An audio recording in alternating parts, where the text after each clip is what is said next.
අපි තමයි ලංකාවේ මුල්ම කාලේ පබ්ලික් සෙමිනාර් වෙබිනාර්ස් කළේ. විශේෂයෙන්ම කොවිඩ් එක්කත් අපිට ලොකු තල්ලුවක් ලැබුණා මේ ඔන්ලයින් এডুকেෂන් එකට.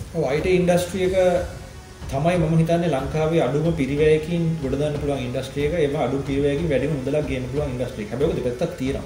දැනටත් ලංකාවේ අවුරුද්දකට 12000ක විතර සොෆ්ට්වෙයාර් ඉන්ජිනියර්ස්ලාගේ විතරක් අඩුවක් තියෙනවා. රජයට කරන්න තියෙන අත නොදා මේකට අවශ්‍ය කරන ඉන්ෆ්‍රාස්ට්‍රක්චර් එක දීලා පැත්තකටලා ඉන්න.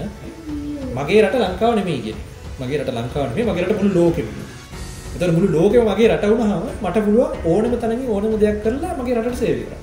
දැන් තමයි මේ රියල් කොස්ට් එක අපි ගෙවන්නේ. අපි තාමත් රියල් කොස්ට් එක ගෙවන්නේ නැහැ. මොකද අර සහනාධාර නැතිවීම උනේ කන්ට්‍රෝල්ඩ් විදියට නෙමෙයි අන්කන්ට්‍රෝල්ඩ් විදියට අන්ප්ලෑන්ඩ් විදියට.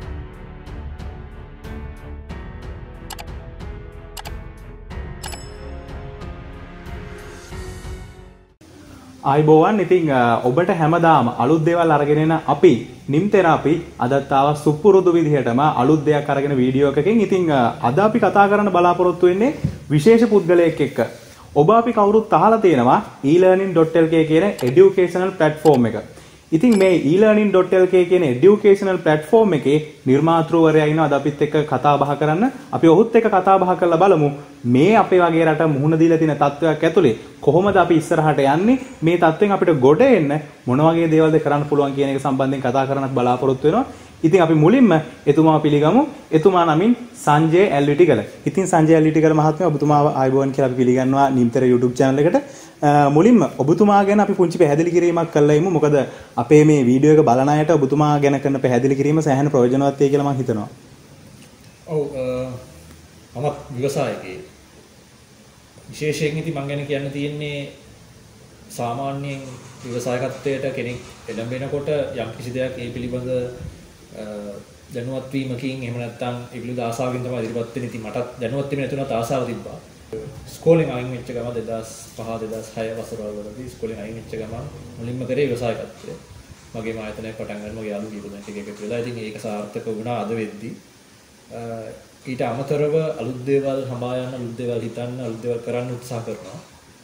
වෙනසක් කරන්න උත්සාහ කරන කෙනෙක් විදිහට තමයි හඳුන්වලා දෙන්න පුළුවන්. ඔව්.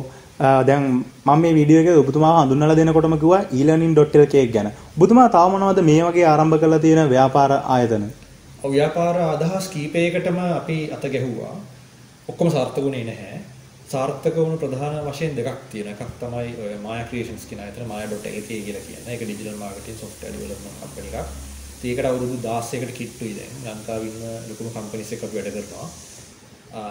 ඊට අමතරව තමයි ඒක සාර්ථක වෙලා ස්ටැබ්ලිෂ් වුණාට පස්සේ තමයි අපි පොඩ්ඩක් ඩයිවර්සිෆයි කරලා වෙනස් කළා මේ elearning.lk කියන ඔන්ලයින් এডুকেෂන් පැත්තට එන්න ඕන කියලා හිතුවා. ඔන්ලයින් এডুকেෂන් පැත්තේ දැන් elearning.lk කිව්වම අපි මුළු ලංකාවේ ඉන්න බොහෝ දෙනෙක් මේක සම්බන්ධයෙන් අහලා දැකලා තියෙනවා. ඉතින් ඔබතුමාට පුංචි පැහැදිලි කිරීමක් කරන්න පුළුවන්ද මේ elearning.lk එක මොන කාලෙද පටන් ගන්නෙ? කොහොමද මේකට අදහස එන්නේ? ඔව්. අදහස නම් 2011 2012 කාලේ ධම්ම තිබුණා. අපි තමයි ලංකාවේ මුල්ම කාලේ පබ්ලික් සෙමිනාර් වෙබිනාර්ස් කළේ. ඒ කියන්නේ ඒ කාලේ තිබ්බේ Zoom තිබ්බේ නෑ. ඒ කාලේ go to meeting කියලා software එකක් තිබ්බේ. go to meeting එකකින් ලංකාවේ පබ්ලික් උගන්වන්න පටන් ගත්තේ අපි. එතකොට මේ පබ්ලික් වෙබිනාර්ස් වලට ෆ්‍රී කරන අපි ගොඩක් ෆ්‍රී කරේ මුලින්. ඒතර ගොඩක් සෙනඟ 100ක් පමණ ඒ කාලේ සම්බන්ධ වුණා. ඒ කාලේ 100ක් කියන ලොකු ගාණක් මේ වගේ දෙයකට. මොකද ඒක ඒ කාලේ ඇත්තටම සිද්ධ වුණේ මේ big corporates ඇතුලේ training programs වලට විතරයි. ඒක multinationals ඇතුලේ. ඒතකොට මේක පබ්ලික් විදිහට අපි කරාම 100ක් විතර ආවා. නමුත් මේක බිස්නස් එකක් බවට පරිවර්තනය කරන්න අපි ඒ වෙලාවේදී උත්සාහ කරාට එතෙන්දී එකක් ලංකාවේ ඩිජිටල් පේමන්ට්ස් සම්බන්ධයෙන් ලොකු ගැටලු තිබ්බා. කරන්න විදිහක් තිබ්බේ නැහැ. බැංක් ට්‍රාන්ස්ෆර් වගේ කීපයක් විතරයි ඒ කාලේ අවසානයේදී කරගන්න පුළුවන් වුණේ. ඩිජිටල් පේමන්ට්ස් කරනවා නම් ඩොලර්ස් වලින් ටු චෙක් අවුට් කියලා ගේට් එකක් අපිට තිබ්බා. ඒක හරහා තමයි ගෙවන්න තිබෙන්නේ. මිනිස්සු ගොඩක් කැමති වුණේ නැහැ ඒක. ඒතකොට ඒක අර බිස්නස් එකක් විදිහට කන්වර්ට් කරන එක ෆයිනෑන්ෂල් මොඩල් එකක් හදාගන්න එක අසීරු වුණා ඒ කාලේ. නමුත් ඊට පස්සේ අපි 2018 දී විතර නැවත මේ අදහස එනවා. අපි එතෙන්දී තීරණය කරනවා අපිට මේකට නැවත try එකක් දෙන්න පුළුවන් කියලා. ඊට පස්සේ අපි 2018 දී මේ idea එක වෙබ්සයිට් එකක් විදිහට පොඩි සිස්ටම් එකක් හදලා ඒකට WordPress based system එකක් තිබ්බේ. ඒක හදලා පොඩි courses ටිකක් දාලා අපි සුළුවට පටන් ගත්තා. ඊට පස්සේ ලංකාවේ ප්‍රධාන මාධ්‍ය නාලිකාවක කෝටියක් වන්න අදහසක් කියලා වැඩසටහනකට ඉදිරිපත් වුණා. රියැලිටි ෂෝ එකක්, ටෙක් රියැලිටි ෂෝ එකක්. එතෙන්දී අවසන් 8 දෙනා අතරට එන්න හැකියාව ලැබුණා. එතනින් මට ලොකු පිම්මක් ලැබුණා මිනිස්සු දැනගන්න මොකද්ද මේ elearning.lk කියන්නේ මොකද්ද අපි කරන්න බලාපොරොත්තු වෙන්නේ කියලා. අන්න එතෙන්දී ආපු ගැම්මත් එක්ක අපි යම්කිසි තැනකට ආවා. මට පළවෙනි ක්ලයන්ට්ස් කීප දෙනා හම්බුණා. ඒ කියන්නේ පබ්ලික් පාඨමාලා ලබා දෙනවා වලට අමතරව දෙයක් ඉගෙන ගන්න අවශ්‍ය කරන කන්ටෙන්ට් එක online හොඳට මේ reputed ගුරුවරයෙක් ගෙනහල්ලා එයාත් එක්ක වීඩියෝස් සහ exam papers හදලා ඒ වගේ තියෙන platform එකක් හදලා ඊට අමතරව එතනින් යන software පැත්ත e-learning වල software පැත්ත අපි කියනවා edutech කියලා. edutech පැත්තට අත ගන්නවට අවස්ථාවක් ලැබුණා මේ වැඩසටහන ලැබෙච්ච ප්‍රසිද්ධියත් එක්ක. ඊට පස්සේ අපි අවුරුදු එකමාරක් විතර වැඩි ප්‍රොමෝට් කරන්න ගියේ නෑ වැඩි ફોකස් කරන්න බැරුණා අපිට තිබ්බ යම් වෙනත් රාජකාරීත් එක්ක. නමුත් 2019 අවසානයේදී අපි නැවතත් මේ ක්‍රියාවලියට සම්බන්ධ වෙනවා සක්‍රියව. එතන සිට තමයි මේ කම්පැනි එක ගොඩක්ම ග්‍රෝ වෙන්න පටන් ගන්න. විශේෂයෙන්ම කොවිඩ් එක්කත් අපිට ලොකු තල්ලුවක් ලැබුණා මේ ඔන්ලයින් এডুকেෂන් පැත්තේ. ඒ කියන්නේ e-learning කියන එක ලංකාව ඇතුලේ ප්‍රචලිත නොවිච්ච කාලයක තමයි ඔබතුමාලා මේ කාර්යයට අත ගහලා අද වෙනකොට මේ වගේ තත්ත්වයක ඉන්නේ මේ ඒ වගේ කාලයක පටන් අරගෙන මේක සාර්ථකව ඉදිරියට කරගෙන ආපු හින්දා. දැන් ඔබතුමාගේ කතාව ඇතුලේ හුඟක් කියවුණා මේ IT ඉන්ඩස්ට්‍රි එකට සම්බන්ධ දේවල්.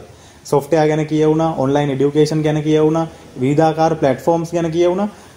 මේ අපි මුහුණ දීලා ඉන්න තත්ත්වය ඇතුලේ IT ඉන්ඩස්ට්‍රි එක කොහොමද මේ තත්ත්වයෙන් ගැලවෙන්න අපිට පාවිච්චි කරන්න පුළුවන්? ඔව් IT ඉන්ඩස්ට්‍රි එක තමයි මම හිතන්නේ ලංකාවේ අඩුම පිරිවැයකින් ගොඩ දාන්න පුළුවන් ඉන්ඩස්ට්‍රි එක. ඒව අඩු පිරිවැයකින් වැඩිම මුදලක් ගේන්න පුළුවන් ඉන්ඩස්ට්‍රි එක. හැබැයි ඔක දෙපැත්තක් තියෙනවා. දැන් IT ඉන්ඩස්ට්‍රි එකේ කම්පැනි එකක් ටෙක් කම්පැනි එකක් ටෙක් සහ IT කියලා දෙකක් විතර හදනවා. දැන් IT pure IT කියන එක.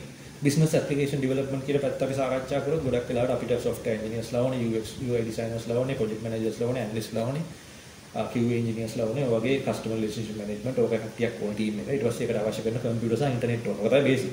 work from home උනත් කරන්න.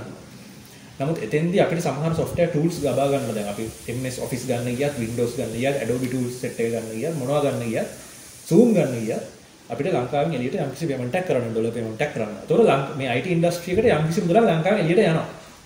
මේක ට්‍රික් එක තියෙන්නේ ඊට වැඩි මුදලක් ලංකාව ඇතුළට ගෙන්න ගන්න පුළුවන්. ඉතින් ඒක තමයි අපි විතර ප්‍රොමෝට් කරන්න ඕනේ. එහෙම නැත්නම් IT ඉන්ඩස්ට්‍රි එක 100%ක් ලංකාව ඩොලර් ගෙනවා කියලා එකක් නැහැ. ඩොලර් ප්‍රමාණයක් යනවා. අනිවාර්යෙන් සල්ලි විදන් කරන සල්ලි හම්බෙයි. ඊට වැඩි ප්‍රමාණයක් ලංකාව ඇතුළට ගෙන්න ගන්න පුළුවන්. ඒක ඔප්පු වෙලා තියෙනවා. ඉතින් හරිම ලේසි මානව සම්පත දිනු කිරීම තුලින් පමණක් අපිට IT ඉන්ඩස්ට්‍රි එක උඩ දාන්න පුළුවන්. මොකද මේකට ෆැක්ටරිස් හදන්න ලොකු ප්‍රාග්ධන එහෙම ලොකු දේවල් අවශ්‍ය නැහැ. මානව සම්පත දිනු කිරීම අවශ්‍ය අධ්‍යාපන ක්‍රමයේ වෙනස සහ සමන් තනියෙන් ඉගෙන ගන්න e-learning පැත්තට මිනිසුන්ගේ තියෙන උනන්දු වැඩි කිරීම තුලින් අපිට IT ඉන්ඩස්ට්‍රි එකට දාන්න පුළුවන්. දැනටත් ලංකාවේ අවුරුද්දකට 12000ක විතර software engineers ලගේ විතරක් අඩුවක් තියෙනවා. software engineers ලගේ විතරක් මේ IT ගුණ software engineers නෙමෙයි. graphic designers ලා ඉන්නවා, 3D artists ලා ඉන්නවා, animators ලා ඉන්නවා. ගොඩාක් area එකක් මේ. නමුත් ඒක ඉතක් පොඩි කොටසක් වෙන software engineering field විතර 12000ක විතර හිඟයක් තියෙනවා ලංකාවේ. ඒකට මේකට අවශ්‍ය කරන ප්‍රමාණය විශ්වවිද්‍යාලයෙන් හෝ පිටතින් අපිට ලැබෙනවා නම් ලංකාවේ දැන් established companies වලට මීට වඩා ලොකු දෙයක් ලංකාවෙන් කරන්න පුළුවන්. ඒතර අන්න ඒක තමයි මම දකින්න ප්‍රධාන වෙනස. ඒක අපිට කරගත්තොත් දැන් ඉන්දියාවත් එක්ක ළඟම තියෙනට ඉන්දියාව ලෝකයේ IT ලෝකයේ දැවැන්තෙක් සාමාන්‍ය අවුරුද්දට ඩොලර් බිලියන 140කට කිට්ටු ප්‍රමාණයක් ඒගොල්ලෝ ගේනවා විදේශ විනිමය විතර ඒවා හැරෙට. ලංකාවේ මුළු ජලදේශීය නිෂ්පාදනයට වඩා වැඩි 2010 තිබර ගන්නට වඩා වැඩි ගොඩක්. නමුත් එතෙන්දී ගොඩක් කට්ටිය කතා කරන දේ තමයි එහෙම වුණා ලංකාවේ කට්ටිය ලෝකේ තියෙන ලොකුම කම්පැනිස් වල ඉහළම රෝල්ස් දාලා තියෙනවා. ඒ ඇයි කියන එක. ඒතර එතන quality over quantity කතාවක් එනවා. කියන්නේ ඉන්දියාවේ quantity එක වැඩි අපේ quality එක වැඩි වගේ. අපිට කොහොමද ගලතෙන් quantity wise fight කරන්න බෑ. හැබැයි ඉන්දියාවේ quality එකක් තියෙනවා. මොකද Google CEO ගත්තත් Microsoft CEO ගත්තත් ඉන්දියන් ජාතිය. නමුත් එතනින් එහාට ගිහිල්ලා ලංකාවේ පොඩි රටකට සාපේක්ෂව percentage එකක් වශයෙන් ඒ වගේ ලොකු ආතවල ලොකු තනතුරු හොබන කට්ටියත් ගොඩාක් ප්‍රමාණයක් ඉන්නවා. ඒ කියන්නේ අපිට මෙතන සහජ දක්ෂතාවයක් තියෙනවා මේක. අන්නේ සහජ දක්ෂතාවයට අවශ්‍ය කරන පරිසරය හදලා අපිට පුළුවන් වුණොත් ඒ අදාළ කරන IT ඉන්ඩස්ට්‍රි එකට අවශ්‍ය කරන පහසුකම් ටික ඒ කියන්නේ රජයෙන් වෙන්න ඕන දේවල් නෙමෙයි මම මේ කියන්නේ. රජයට කරන්න තියෙන අත නොදා මේකට අවශ්‍ය කරන ඉන්ෆ්‍රාස්ට්‍රක්චර් එක දීලා පැත්තකටලා ඉන්න. IT ඉන්ඩස්ට්‍රි එක මෙච්චර ග්‍රෝ වෙන්නත් එහෙමනේ. ඒක ඉස්සරහට ඒ විදිහට ග්‍රෝ වෙයි. ඒ ග්‍රෝ වීමට අවශ්‍ය කරන පරිසරය ලබා දීම පමණයි රජය කළ යුත්තේ. ඒක කරොත් අපිට පුළුවන් අවුරුදු 10ක් වගේ ඇතුළත දැනට ඩොලර් බිලියන 2ක පමණ මුදලක් තමයි මට දන්න තරමින් අවුරුද්දකට ගේන IT ඉන්ඩස්ට්‍රි ඒක 10ක් කරන්න පුළුවන්. හරි ප්ලෑන් එකකට ගියොත් 15ක් ඇතුළත මම හිතන්නේ ඒක 25 30ක් වුණත් කරන්න පුළුවන් කියන අදහස තමයි මම ඉන්නේ. තායිකේ මම ඇඩ් කරන්න මේ සර්විස් ඉන්ඩස්ට්‍රි ගැන අපි කතා කරලා දැනට ලංකාවේ IT ඉන්ඩස්ට්‍රි එක අපි ප්‍රධානව දකින්නේ සර්විස් කම්පැනිස්. ඒ කියන්නේ කස්ටමර් කෙනෙක් රික්වයර්මන්ට් එකක් ආවම පිටරට කස්ටමර් කෙනෙක් කෙනෙක් ලංකාවේ කෙනෙක් කෙනෙක් රික්වයර්මන්ට් එකක් ආවම ඒක හදලා දෙන software services companies තමයි තියෙන්නේ. තමන්ගේම product එකක් develop කරපු companies අඩුයි තියෙනවා අඩුයි. දැන් නමුත් අපිට පුළුවන් නම් හොඳ එක product එකක් ලෝකෙට launch කරන්න. නිකන් අපි උදාහරණයකට මම කියන්නම් Zoom වගේ product එකක්. එහෙම නැත්නම් Microsoft Word වගේ ඒවා නම් දැන් already established markets. අපිට අලුතෙන් හිතලා අලුතෙන් දෙයක් ඔයගොඩක් කරලා project management software as a service කියන area එක. software as a service කියන area එකට අපිට බහින්න පුළුවන් නම් එක unicorn product එකක් අපි හදාගත්තොත් ඒකම ඇති මේ revenue එක double කරන්න. ඒත් එක company එකයි අපිට ඕනේ $1 billion revenue $1 billion valuation එකට එහා පැත්තේ ගිහලා revenues අපිට ගේන්න පුළුවන් නම් $1 billion එක යුනිකෝන් එකකට පුළුවන් මේ ලංකාව ගොඩ දාන්න කියන තැන මම ඉන්නවා. ඔව් දැන් මේ ටිකක් software ගැන වැඩිපුර කතා බහ වෙන කාමයට ලක් වෙන කාලෙක මේ මම ඔබතුමාගෙන් අහලා දැනගන්න කැමතියි. දැන් අපි දන්නවා දැන් ලංකාව ඇතුළේ ඔබතුමා කියපු විදිහට මෘදුකාංග නිෂ්පාදනයේට හැකියාව තියෙන කට්ටිය ඉන්නවා. මේකෙන් අපිට අපේ රටේ මේ තියෙන ආර්ථිකය ගොඩ දාන්න පුළුවන්. හැබැයි මේ ලෝකේ තියෙන තාක්ෂණික ක්‍රමات එක්ක අපේ රටේ තියෙන නිෂ්පාදන වලට software වලට මේ අනිත් ලෝකේ තියෙන අනිත් දේවල් එක කරට කර තරම් කිරීමේ හැකියාවක් තියෙනවද නැද්ද? එහෙම නැත්නම් අපි තව මෙතනින් එහාට දියුණු වෙන්න ඕනද? කරට කර තරම් කිරීමේ හැකියාවක් තියෙනවා. මොකද ලංකාවේ දැන් තියෙන සර්විස් කම්පැනිස් ටික ගත්තත් ලෝකේ පුරාම ඉන්න ක්ලයන්ට්ස්ලා ඒගොල්ලන්ට ඉන්නවා. ඒගොල්ලෝ ට්‍රස්ට් කරන්නේ කම්පැනිස් එක හේතුවක් උඩ අපි හරියට වැඩේ ඩිලිවර් කරන්න ඉන්නේ. ඊට අමතරව ප්‍රොඩක්ට් කම්පැනිස් ගත්තොත් ලංකාවෙන් එළියට ගිහලා ලෝකෙම විශේෂයෙන්ම ආසියානු පැසිෆික් රීජන් එකේ පළවෙනි කම්පැනිස් 3 හරි 5 හරි අතරට ආවයි කම්පැනි එක ක්‍රියේට්ලි කියලා. ඒතර ක්‍රියේට්ලි කම්පැනි එක ඒක ඔන්ලයින් කොලැබොරේෂන් ටූල් එකක් සහ ඔන්ලයින් විෂුවල් ඩයග්‍රෑමින් ටූල් එකක්. ඒක වෙබ්සයිට් එකක් කරා software and service ඔයගලන්ට ගිහිල්ලා අර Microsoft Visio කියන software එක දන්නවනම් ඊට similar concept එකකින් යන එකක්. නමුත් ඊට ගොඩාක් features එකේ තියෙනවා. ඒකට ඒක millions of dollars වෙනවා. ඒතර ඒක ඕස්ට්‍රේලියාව තමයි founder ඉන්නේ මේ දැනට මේ නමුත් ලංකාවේ තමයි ටීම් එක ඔක්කොම වැඩ කරන්නේ. එයාත් ලංකාවේ ඉන්නේ. ඒතකොට ඒ වගේ තව කම්පැනිස් රාශියක් ලංකාවේ තියෙනවා. ඒ වගේ ප්‍රොඩක්ට්ස් උත් රාශියක් ලංකාවේ තියෙනවා. ඒ වගේම ලංකාවේ මිනිස්සු ආකිටෙක්චර්ස්ලා විදියට ඩිසයිනර්ස්ලා විදියට මේ සිස්ටම් ආකිටෙක්ට්ස්ලා විදියට වැඩ කරන ප්‍රොජෙක්ට්ස් ඕන තරම් ලෝකේ තියෙනවා. ඒකට eBay ගත්තත්, Uber ගත්තත්, Amazon ඒ වගේ සිස්ටම්ස් ඇතුලේ back end වල ටෙක්නොලොජිස් ගොඩාක් අය අපේ කට්ටිය හදපුවා. ඊට අමතරව දැන් ලංකාවෙන් හොඳ ප්‍රසිද්ධ ප්‍රොඩක්ට් එකක් තමයි Pickme founder ලංකාවෙන් එළියට ගිහිල්ලා මේ ලංකාව අවට තියෙන රටවල් වල විශාල ප්‍රමාණයේ ආයෝජන කරලා හොඳ ප්‍රොඩක්ට්ස් හදලා තියෙනවා. ඒක founder කෙනෙක්. ඊට පස්සේ තව ලංකාවෙන් එළියට යන මම දකින සක්සස්ෆුල් ඒරියා එකක් තමයි knowledge exports කියන්නේ. ඒතර ඒකට අපිත් සම්බන්ධ වෙලා ඉන්නවා. තව ආයතන තියෙනවා. ඒතර knowledge exports කියන එකත් හොඳ දෙයක් මේ වෙලාවේ අපිට කරන්න පුළුවන්. එකම දේ සමහර වෙලාවට දැන් තියෙන සත්‍යත් එක reputation එකේ ප්‍රශ්නයක් තියෙනවා. ලංකාවෙන් එන knowledge එක වැලිඩ්ද ඇයි රටට කෙලවෙන කබල බලන් හිටිය වගේ එකක්. ඒ වගේ මිනිස්සුන්ගේ අපි knowledge දරා මොනව කරන්නද කියලා. නමුත් ඒකත් මේ potential field එක අපිට ගොඩනගන්න පුළුවන්. ඔව් දැන් එතකොට ඔබතුමා නියැලෙන ශාස්ත්‍රයයට කොහොමද දැන් ඔබතුමා කිව්වා දැන් IT ඉන්ඩස්ට්‍රි එකේ මේක ගොඩ දාන්න පුළුවන් කියලා. දැන් මේ ශාස්ත්‍රයේ මේ වෙනකොට නියැලෙන අයට ඔබතුමාට දෙන්න මොකක් හරි උපදෙසක් තියනවද? ඔව් IT ඉන්ඩස්ට්‍රි එකේ ඉන්න කට්ටියට විශේෂයෙන් ඔයගොල්ලන්ගේ පවර් ප්‍රශ්න විසඳ ගන්න ඕනේ. මොකද පළවෙනි දේ ඔයගොල්ලන්ගේ ඉන්ෆ්‍රාස්ට්‍රක්චර් එක හරියට තියෙනවා. මම දකිනවා ගොඩක් ෆ්‍රීලාන්ස් කරන සට්ටියට සහ පොඩි කම්පැනිස් තියෙන කට්ටියට දැන් නම් පවර් කේස් එක ඉච්චරම නෑ. නමුත් ආ ඉදිරියට එන්න පුළුවන්. දැන් පසුගිය කාලේ තිබ්බ දේවල් එක්ක බෑඩ් රේටින්ග්ස් වැටිලා වෙලාවට ප්‍රොජෙක්ට් ඩිලිවර් කරගන්න බැරි ලොකු ප්‍රශ්න වලට මුහුණ දාලා තිබ්බා. මේ පළවෙනි දේ ඔයගොල්ලන්ගේ පවර් සිටුේෂන් එක සෝට් අවුට් කරගන්න. එක්කෝ රජයෙන් ICT එකෙන් අවස්ථාව ලබා දෙනවා. ඔයගොල්ලන්ට වෙනම කෝවර්කින් ස්පේසස් නොමිලේ ලබා දීලා තියෙනවා. මම හිතන්නේ මගේ TikTok එකේ වීඩියෝත් කරා ඒක. ඒතර ඔයගොල්ලන්ට එතෙන්ට ගිහිල්ලා පවර් ප්‍රශ්න විසඳ ගන්න පුළුවන්. එතන කන්ටිනියස් පවර් තියෙනවා. කොළඹ අවට නම් නැත්නම් තදාසන ප්‍රදේශවල නම්. එහෙම නැත්නම් ඔයගොල්ලන්ගේ ගෙවල් වල සෝලර් පැනල්ස් හරි මොනවා හරි දාලා අර ප්‍රයිවට් සෝලර් පැනල්ස් තියෙනවානේ. ඒවා ගෙනහල්ලා පොඩි බැටරි බෑකප් එකක් එක්ක රුපියල් ලක්ෂයකට කමාරට අඩුවෙන් කරගන්න පුළුවන් වෙයි කියලා හිතනවා. ඒතර ඒ වගේ දෙයක් හරි කමන්නේ ලැප්ටොප් එකයි ෆෑන් එකයි රවුටරේ රන් කරගන්න තරම්වත් ලෙවල් එකකට හදාගන්න. ඒක තමයි පළවෙනි දේ. ඊට පස්සේ ඔයගොල්ලන්ගේ දැනුම වැඩි කරගන්න. අලුත් මාකට්ස් රීච් කරන්න කොහොමද කියන එක. තනියෙන් කරන්න යන්නත් එපා හැමදේම. කට්ටිය එකතු වෙලා කරන්න. ඒ කියන්නේ ටීම් එකක් විතර ගොඩ නැගෙන්න. දැන් මට පුළුවන් නම් එක දෙයක්, මෙයාට පුළුවන් නම් තව දෙයක්. ඔයගොල්ලෝ එකතු වෙලා කම්ප්ලිමන්ට් කරගන්න. තනියෙන් හොයන්න ගිහිල්ලා මේ වෙලාවේ ගොඩ යන්න බෑ. පුළුවන් කුඩා කණ්ඩායම් හැදලා ඒ කණ්ඩායම් විදියට අප්‍රෝච් කරන්න. පස්සේ මේ වැඩේ හරියනවා. මේ අදහන් ටික ගැලපෙනවා නම් මේ ඉන්න කට්ටියගේ ඔයගොල්ලෝ පුළුවන් එක කම්පැනියක් බවට පත් කරන්න. ඒක තමයි පොඩිම කට්ටියට මට දෙන්න තියෙන මේක. ඊළඟ දෙවෙනි ටික එක මීඩියම් ලෙවල් එකට ආවම දැන් අපි ගොඩක් වෙලාට කරපු දේවල් තමයි අපි කොස්ට් කටින් ගැන බැලුවා. ඒ කියන්නේ දැන් සමහර දේවල් මම බලන් ගියා. මම සර්වර්ස් වලට, Zoom වලට ඒවට සාමාන්‍ය මාසෙකට ලක්ෂ 2කට කිට්ටු ප්‍රමාණයක් වියදම් කරගෙන හිටියා. නමුත් මේ තත්ත්වෙත් එක කරන්න බැරි බව තේරෙනවා. ඉතින් අපි තව වෙනත් අපේම ලංකාවේ නිපයපු පොඩි වීඩියෝ කොන්ෆරන්ස් සොෆ්ට්වෙයාර් එකක් තිබ්බා අපි ගාව. ලංකාවේ වැඩි දියුණු කරමු. වඩා නිවැරදිව කිව්වොත් ඒකත් අරගෙන ඒක නැවත පාවිච්චියට අරගෙන සර්වර්ස් කොන්සොලිඩේට් කරනවා කියලා අපි කියනවා. ඒ කියන්නේ වෙන වෙනම කස්ටමර්ස් වලට වෙන වෙනම සර්වර්ස් මේන්ටේන් කරන්න නැතුව සිංගල් ක්ලස්ටර් එකකට අරගෙන රිසෝසස් වැඩියෙන් යන තැන් වලට වැඩියෙන් ප්‍රමුඛත්වය දීලා අඩුවෙන් යන තැන් සම්පූර්ණයෙන් අයින් කරලා අනවශ්‍ය දේවල් වියදම් ඔක්කොම කපා හැරලා. ඒතර අර කියපු වියදම් උදාහරණයක් ගත්තොත් ලක්ෂ 2 තිබ්බේ මට ඇත්තටම රුපියල් 50000ක් 60000කට අතර මුදලකට අඩු කරගන්න පුළුවන් වුණා. ඒ යන මේ වියදම්. ඒතර ඒ වගේ කොස්ට් කටින් පැත්ත අපි අනිවාර්යෙන් බලන්න ඕනේ. ඊට පස්සේ සේවකයන් සතුටු කිරීමේ මේ වෙලාවේ පුළුවන් විදිහට හැම කම්පැනි එකක්ම මේ ජීවන විදිහට සරලම විදිහට යම්කිසි පේ එකේ වැඩි කිරීමක් මේ සැලරි එකේ වැඩි කිරීමක් එහෙම නැත්නම් මොකක් හරි විදිහකට ඒ දීමනාවක් ලබා දීම කරන්න ඕනේ හැම කම්පැනි එකකම පුළුවන් විදිහට. මොකද මේ වෙලාවේ මිනිස්සු ජීවත් වෙන්න හරිම අමාරුයි. ඒ අමාරු අවස්ථාවේදී ඒගොල්ලන්ට ලැබෙන මුදල ප්‍රමාණවත් නැත්නම් ඒගොල්ලන්ගේ ජීවිතය ගෙනියන්න එතෙන්දී කම්පැනි එකේ ප්‍රොඩක්ටිවිටි එක බලපානවා. ප්‍රොඩක්ටිවිටි එක බලපානවා කියන්නේ කම්පැනි එකේ බොටම් ලයින් එක බලපානවා. ඒතර කම්පැනි කොහොමද වෙන්නේ? ඒකට එහෙම නොවි අමාරුවෙන් හෝ මේ වෙලාවේ ඒ සහාය දෙන්න ඕනේ එම්ප්ලොයිස්ලාට. ඒ කියන්නේ මේ තියෙන අවස්ථාවෙන් ටික දුරක් මේකෙන් මිදෙනකන් හරි මේකේ ඉන්න සේවකයෝ එක්ක තියෙන සම්බන්ධතාවය ගොඩනගාගෙන මේක ඉස්සරහට අරගෙන යන්න කරන්න ඕනේ. ඒක කරන්න දෙයක් නැහැ. ඊළඟ දේ තමයි අලුත් ආදායම් වැඩි කර ගැනීම. අනිවාර්යයෙන් මේක ආදායම් වැඩි වෙන්න ඕනේ. මොකද කොස්ට් කට් කරලා ඉන්න පුළුවන් ලිමිට් එකක් තියෙනවා. අනිවාර්යයෙන්ම ආදායම් වැඩි කරලා අලුත් බිස්නස් හොයන්න ඕනේ. අලුත් විදිහට හිතන්න ඕනේ. ඉතින් එතෙන්දී තමන්ට දක්ෂතාව තමයි ඕනම කම්පැනි එකක SWOT analysis එකක් කරාම එනවනේ ස්ට්‍රෙන්ත්ස් ටික සහ ඔපචුනිටිස් ටික එනවනේ. ඔන්න ඔය දෙක බලලා මොන ඔපචුනිටිස් වලටද අපිට යන්න පුළුවන් කියන එක වහාම කරලා අලුතෙන් රෙවෙනියු ජෙනරේට් කරන්න. ඉන්න කස්ටමර්ස්ලා ගෙන් ගන්න පුළුවන්. يعني ඉන්න කස්ටමර්ස්ලා ගෙන් අපිට ගොඩක් එහෙම එක්ස්ට්‍රැක්ට් කරන්න බෑ සමහර ලාවට අලුතෙන්. නමුත් එහෙනම් අලුත් කස්ටමර්ස්ලා අලුත් මාකට්ස් වලට එන්ටර් වෙන්න ඕනේ. කම්පැනි එකේ කෝ ෆෝකස් එක කෝ ස්ට්‍රෙන්ත් එකට අදාළව. මේලා රිස්ක් ගන්න යන්නත් එපා. ඒකයි මම කිව්වේ. අපිට ඔයාට ඕන නම් මේලා රිස්ක් එකක් කරන් අලුත් දෙයක් කරන්න පුළුවන්. නමුත් රිස්ක් එකක් ගන්නට වඩා ලේසි තියෙන ස්ට්‍රෙන්ත් එකෙන් අලුත් මාකට් එකක් හොයාගන්න. ඔව් දැන් අපි ව්‍යාපාර ගැන කතා කළා, IT ඉන්ඩස්ට්‍රි ගැන කතා කළා. මේ තියෙන තත්ත්වෙන් කොහොමද ගොඩ එන්නේ කියන එක ගැන අපි තවදුරටත් කතා කරන්න බලාපොරොත්තු වෙනවා. ඉතින් මම ඔබතුමාගෙන් නැවත වතාවක් අහන්න කැමතියි. දැන් අපිට ඉන්නවා සස් අධ්‍යාපනය ලබන අය, පාසල් අධ්‍යාපනය ලබන ශිෂ්‍ය ශිෂ්‍යාවෝ ඉන්නවා. ඒ වගේම මේ රටේ ඉන්න සාමාන්‍ය පුරවැසියෝ ඉන්නවා. ඒ කියන්නේ සාමාන්‍යයෙන් එදිනදා රැකියාවක් කරලා ජීවත් වෙන පුරවැසියෝ ඉන්නවා. ඒගොල්ලෝ මොකද්ද මේ වෙලාවේ ගන්න ඕන හොඳම පියවර?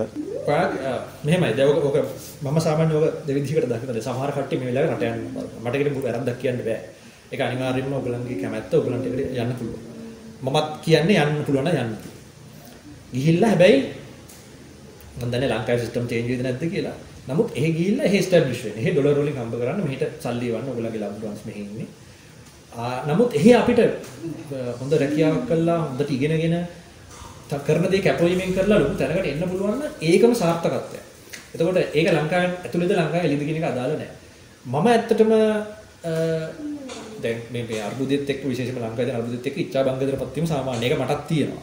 නමුත් එතෙන්දී මම පොඩ්ඩක් වෙනස් විදිහට හිතන්න ගත්තා. මම ජාත්‍යන්තරවාදී විදිහට හිතන්න ගත්තා. ඒ කියන්නේ මගේ රට ලංකාව නෙමෙයි කියන එක. මගේ රට ලංකාව නෙමෙයි මගේ රට මුළු ලෝකෙම. එතකොට මුළු ලෝකෙම මගේ රට වුණාම මට පුළුවන් ඕනම තැනකින් ඕනම දෙයක් කරලා මගේ රටට සේවය කරන්න. එතකොට සේවය වෙන්නේ මම ඉන්නේ මෙහෙ නිසා මට මෙහෙට තමයි සේවය වෙන්නේ අල්ටිමේට්. එතකොට ඒ වගේ හිතන්න මයින්ඩ්සෙට් එක වෙනස් කරගන්න. එහෙනම් ලෝකෙත් එක්ක හිතනවා නම් ගෝලීය වශයෙන් හිතනවා නම් ගෝලීය ස්කිල් සෙට් එකක් ඕන. ලෝකල් ස්කිල් සෙට් එක හරියන්නේ නැහැ. ඒක පළවෙනිදී ඉංග්‍රීසි භාෂාව ඕන. ඒක අනිවාර්යයි. ඊට පස්සේ ඉංග්‍රීසි මැනරිසම්ස් ඕන. ඒ කියන්නේ අපි ඉංග්‍රීසි භාෂාව කතා කරපු පළියට අපිට තව රටක හෝ තව වෙනත් සංස්කෘතියක් එක්ක බද්ධ වෙන්න හැකියාව නැහැ. හරි. එතකොට ඒ සංස්කෘතියත් එක්ක බද්ධ වීමට අවශ්‍ය කරන තමන්ගේ හැසිරීම රටාවේ වෙනසක් එන්න ඕන. ඒතර ඒ සංස්කෘතිය මේ ආශ්‍රය කරන්න. ඒතර ලංකාවේ ඉඳන් වෙන සංස්කෘතියක් ආශ්‍රය කරන්න බෑ ෆිසිකලි. නමුත් වර්චුවලි පුළුවන්. ඉන්ටර්නෙට් එක හරහා පුළුවන්. YouTube එක හරහා පුළුවන්. ඒ කියන්නේ ඉන්ටර්නෙට් එකේ YouTube එක හරහා පුළුවන්. Netflix පුළුවන්. virtual conferences වලට සහභාගී වෙලා පුළුවන්. එතකොට ඒ පොඩ්ඩක් ඒ ඔඩියන්ස් එකත් එක්ක ගැටිලා ඒ හැඟීම මේ හැකියාව තමන්ට ගන්න. ඒක කාලයක් යනවා. මට මාස 6ක් විතර යයි. බහැලා කරොත්. අන්න ඒ ආවට පස්සේ ඔයාලට පුළුවන් ඕන කෙනෙක් ලෝකේ ඕනම කම්පැනි එකක් ඕනම මීටින් එකකට අප්‍රෝච් කරලා බය නැතුව තමන්ගේ අදහස් ප්‍රසන්ට් කරලා එතන අවශ්‍ය කරන වපරිසරය හදා ගන්න තමන්ගේ දෙයකට අවධානය යොමු කරගන්න. ඒගොල්ලන්ගේ අවධානය ගන්න. එහෙම නැතුව ඒක කරන්න බෑ එකපාරට ගියා කියලා අපිට එහෙම තැනක් හම්බෙන්නේ නැහැ. ඒතර අන්නේ ඒක තුලින් ඔයගලන්ට පුළුවන් කනෙක්ෂන්ස් හදාගෙන සමහරට ඒකේ පිටට යන chance එකක් හම්බෙයි. සමහරට මෙහි ඉඳන් වෙන කම්පැනි එකක වැඩ ගන්න හම්බෙයි මෙහි ඉඳන්. එහෙම නැත්නම් ව්‍යාපාරයක් ආරම්භ කරලා ඒකට ඉන්වෙස්ටර්ස්ලා හොයාගන්න හැකියාවක් හම්බ වෙයි ඒ ඔස්සේ. ඉතින් ඒ වගේ අර අලුත් දේවල් වලට යන්න කාලේ විශේෂයෙන්ම මේ ටෙක්නොලොජිත් එක්ක සම්බන්ධ වෙලා කිසිම සාම්ප්‍රදායික දෙයකට හෝ ලංකාවේ ඇතුලේ විතරක් කරන දෙයකට මේ වෙලාවේ වෙලාව නාස්ති කරන්න එපා. ලංකාවෙන් එළියට ගිහිල්ලා අපි මේක හිතන්න ඕන ගෝලීය වශයෙන්. ගෝලීය හිතන ඩොලර් වань හිතන්න. තව එක දෙයක් ඔකට මම ඇඩ් කරන්නම් දැන් මේක අපිම දැන් හිතන්නකෝ දැන් අපි ගිහිල්ලා මේක එළිය සක්සස් වෙනවා. අපි ජනතාවක් විදිහට වැඩ කරලා මේ රට ගොඩනගන්න try කරනවා. නමුත් අපිට කන්ට්‍රෝල් ගන්න බැරි පාටක් තියෙනවා. දැන් මේක අරගලිනුත් ඉස්සරහට ආවේ ඒක. අපිට පුළුවන් මයික්‍රෝ එන්වයරන්මන්ට් එක අපි ගැන අපිට කන්ට්‍රෝල් කරන්න පුළුවන්. එහෙනම් අපි කරන දේවල් අපිත් එක්ක සම්බන්ධ වෙන්නේ කවුද? අපි කරන බිස්නස් එක, අපේ තියෙන රිසෝසස්, එම්ප්ලොයිස් ඔය ටික අපිට කන්ට්‍රෝල් කරගන්න පුළුවන්. නමුත් මැක්‍රෝ එන්වයරන්මන්ට් එක රටේ ආර්ථිකය, රටේ නීති හා සාමය, රටේ දේශපාලනය, රටේ සංස්කෘතිය ඒක අපිට කන්ට්‍රෝල් කරන්න බෑ තනියෙන්. ඒක කරන්න තමයි මේ දේශපාලන බල අධිකාරියක් එක්ක හැදිච්ච ලංකාවේ තියෙන මේ පාලන ක්‍රමය තියෙන්නේ. එතකොට අන්න ඒකේ වෙනසකුත් වෙන්න ඕන. නැත්තම් අපි කොච්චර අපි try කරත් අපි තනියෙන් මේක කරන අපිට එක්කන් හම්බෙන්නේ නැහැ. අපේ මේ සාමූහික එකතුවෙන් හැදෙන ඒ පාලන ව්‍යුහය සහ ඒ පාලන ක්‍රමය තුල වෙනසක් නොවුනොත් වඩා හොඳ පැත්ත අපි මේ කරන්න දේවල් වලට සහයෝගය දක්වන විදියට. එහෙම නැත්නම් ඒවා කරන කට්ටියගේ පෞද්ගලික සුඛ විහරණය සඳහා ඒක ફોකස් නොවි රටේ මිනිස්සු කරන මේ උත්සාහයට සහයෝගයක් දෙන විදිහට මේ සිස්ටම් එක වෙනස් විය යුතුමයි. එහෙම නැත්නම් අපිට තව අවුරුදු 100ක් ගියත් අපි try කර ඉඳී රට මෙතනම තමයි. ඒ කියන්නේ අර බොහෝ දෙනෙක් බලාපොරොත්තු වෙන සිස්ටම් චේන්ජ් එක තමයි ඔබතුමා ඔය කියන කාරණේ. ඔව් සිස්ටම් චේන්ජ් එක එකපාරට එන්නේ නැහැ. ඒක ටික ටික වෙන්නේ. එකපාරට આવොත් ඒක සමහරවිට වයලන්ට් වෙන්නත් පුළුවන්. ඒක හොඳ දෙයක් නෙවෙයි. වයලන්ට් නොවි මේක කරගන්න අවශ්‍යයි.